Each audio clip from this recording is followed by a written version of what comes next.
said wouldn't work on this project. It's not applicable to the sort of work that we're doing. And cultural, no, my organisation just wouldn't fit in here at all. We work in this particular process following this mandated way of working. And I'll quickly skip through some of the answers. So this was some of the responses to the time questions. It takes too long to write them. It takes too long to maintain them. It takes too long to run them.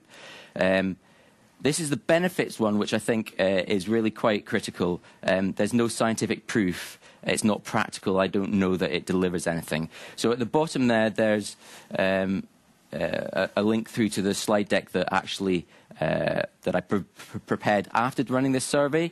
But also there's some wonderful research that came out of Microsoft and IBM by a guy called Nagapan, who actually did research on 2 or 3 different organizations and a half a dozen teams in all. Then it's not big research. It wasn't huge sample sizes, but it's about as good as it gets at the moment.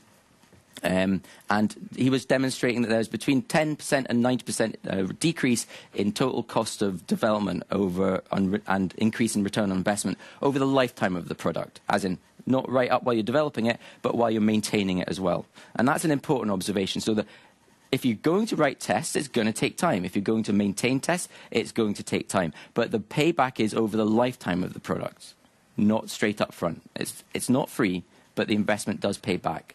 The other piece of research that is ongoing at the moment, which I haven't got in this slide deck, but I will refer to anyone who's interested in taking part, is a guy who he's an academic in the US, a guy called Michael Hilton, who's got a couple of plugins, one for IntelliJ and one for Eclipse, which monitors you as you go through your TDD cycle and collects statistics about how long in between each test you run, how many lines you change, and what transformations you're trying to do. And they're doing a whole bundle of analysis to try and work out what TDD